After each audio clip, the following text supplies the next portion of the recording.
Hi, welcome to Ambie's Views, where we deep dive into your favorite films and TV shows. And just an FYI, there will be some spoilers in this video.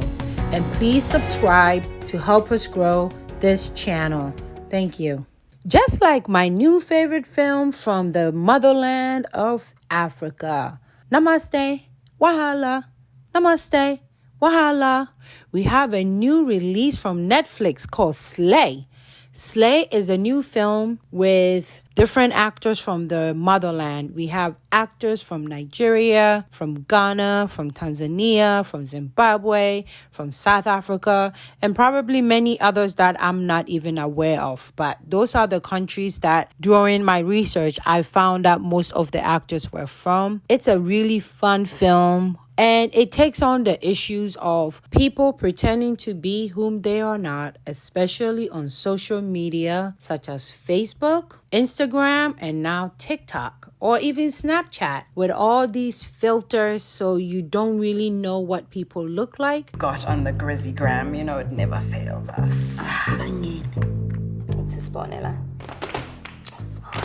If you were to meet them in real life, I've seen different areas online where people are describing it as it is about poor young women who target rich men to be with them because of their money. But I beg to differ because we have the ageless Ramsey Nouah's character. I'm just the kind of guy who likes making money. How about we make love? Pretending to be rich and sleeping with young women, then kicking them out the next morning. So I feel like the film, it kind of showed both sides. It's not just women doing things. Men are also out there doing crazy stuff as well. So I think to just focus just on the women and what they may have been doing, it's a bit misogynistic. I mean, I ain't saying she's a gold digger. Look for the biggest, fattest, richest.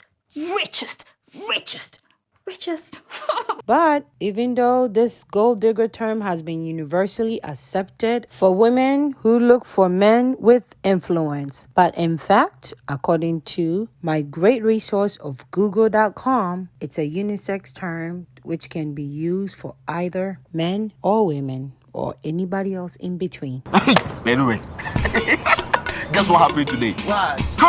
I saw the lady I've been seeing in my dreams. But I digress, and let's get back to the film. I love this film. I really, really loved it. It's a fun film to watch, and I love all the collaborations happening on the continent when it comes to cinema, having these great actors from the West, the East, and the South. I think it's amazing. I've seen several films on Netflix like that, and I am looking forward to seeing more of it because I think it's about time that we come together when it comes to cinema. When we come together, we do great things. So I am loving all these new African films, particularly sub-Saharan African films that are now on Netflix and other platforms. The film has different characters, one of them being Ramsey Nouah's character, who is a rich man who flexes on social media like Instagram to get women to go out with him. He takes them out. He shows them a good time. They go back to his big mansion where he has helpers who help him around the house. He sleeps with them, and the next morning,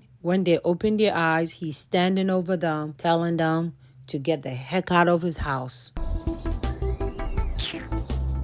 Nonsense. And the women are always dumbfounded because they can't understand why, because they had such good time last night at dinner, and they come back and they sleep together, so they cannot understand it. And this is what we see him keep doing. We also see another character, a female who is also flexing on Instagram and other platforms, always have her hair tight, and she's actually giving tips. Actually, she has a YouTube channel where she's giving tips about how to be on fleek with hair, makeup, and everything else, and how to pose for pictures. And she dresses up nicely, and she goes and look for rich men or men of influence to befriend, whether to sleep with or whatever her motive is. How ironic. So that's how the film starts. But you realize that the character that Ramsey Nouah is playing, it's fake all along. It's actually his brother who is wealthy and he stays with him. He is jobless and he pretends to be the brother. When the brother goes out on business and out of town, he brings these women over, sleep with them. The nerve he had, sleeps with them on the brother's bed.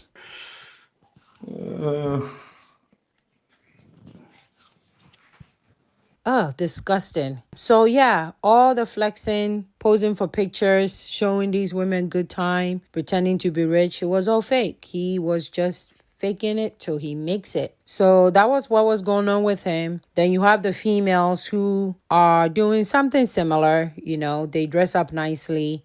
And one of the male-female characters, which, you know, is interesting because I've read a lot about this, women who go on dates for free food. So she just goes on date with men so that they can pay for her free food, which is interesting. So yeah, she linked up with the fake rich guy. So it's interesting because they played each other. They were both pretending. She wanted to go out with him for free food and whatever else, and he wanted to go out with her to get free nookie, which is what he got. Then the next day, he kicked her out to the curb, literally. So that was fun. Of course, they couldn't help themselves but insert some Cinderalla love storyline so that two characters by the end of the film will have their happily ever after, whatever that means. We have the slave queen's roommate who ends up falling for a guy that she didn't know had money. He was probably one of the richest characters from the film, so they end up together. There were some other characters who provided so much comedic relief. Oh my goodness. I love the character. I think his name was Emmanuel from Ghana and his little friend from Nigeria. How they link up. Every time they were on screen, you knew you were going to laugh. They were so good. You are speaking my local language. Yes. My brother. Don't. You need a permit before you can touch me. You don't touch people like that. Get out.